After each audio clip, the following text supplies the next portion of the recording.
સુરેન્દ્રનગર જિલ્લાના રતનપર ગામમાં નવનિર્માણ પામેલ રામજી મંદિરની પ્રાણ પ્રતિષ્ઠા મહોત્સવ આજથી શરૂ થઈ છે અને 3 દિવસ સુધી પ્રાણ પ્રતિષ્ઠા મહોત્સવ યોજાવાનો છે। ત્યારે રામજી મંદિરની પ્રાણ પ્રતિષ્ઠા મહોત્સવ નિમિત્તે યજ્ઞશાળામાં આજે 3 દિવસનું હવનનું આયોજન કરાયું હતું અને કળશ યાત્રા કાઢવામાં આવી હતી અને આજે રાતે ભવ્ય સંતવાણીનો કાર્યક્રમ યોજવામાં આવશે। मायाजार न्यूज चैनल जयेश चौहान सुरेंद्रनगर। जय श्री राम।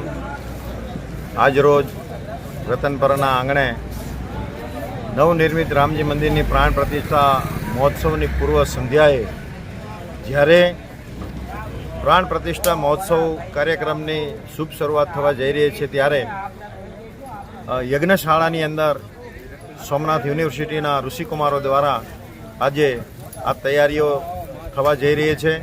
यज्ञना आचार्य तरीके आज लाला महाराज तथा सह आचार्य तरीके हर्षभाई दवे पोरबंदर सांदीपनी विद्यानिकेतनना ऋषिकुमार તેમજ કનકેશ્વરી દેવીના પાઠશાળાના કેશવાનંદ બાપુના ઋષિકુમાર ઉમભાઈ દવે સહ આચાર્ય તરીકે તેમજ અન્ય ઋષિકુમારો દ્વારા જ્યારે આ મહોત્સવને આખરી ઓપ આપવા જઈ રહ્યો છે ત્યારે રતનપર આજે હૈયે હૈયું મિલાવી અને જે પ્રાણ પ્રતિષ્ઠા મહોત્સવની અંદર સહભાગી બન્યું છે અને ભૂતોના ભવિષ્યથી આજે રામજી મંદિર આજે રતનપરના આંગણે બની રહ્યું છે અને એની પ્રાણ પ્રતિષ્ઠા મહોત્સવ આજે 6 તારીખ 7 અને 8 તારીખના રોજ અહીંયા મહોત્સવને ઉજવવામાં આવશે।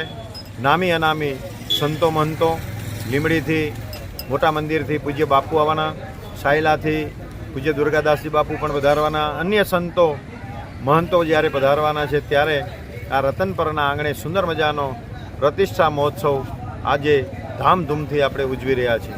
બાપુ આપને પૂછું કે જે પ્રાણ પ્રતિષ્ઠા મહોત્સવનો આખો કાર્યક્રમ કેવા પ્રકારનો રહેશે? પ્રાણ પ્રતિષ્ઠા મહોત્સવ 3 દિવસનો કાર્યક્રમ છે। આજ રોજ જલયાત્રા થશે, મંડપ પ્રવેશ અને આવતીકાલે ભગવાન રામ દરબાર નગર યાત્રાએ નીકળશે તેમજ 8 તારીખે ભગવાનની અહીંયા સ્થાપના થશે, 12:39 ભગવાનની પ્રતિષ્ઠા કર્મ થશે।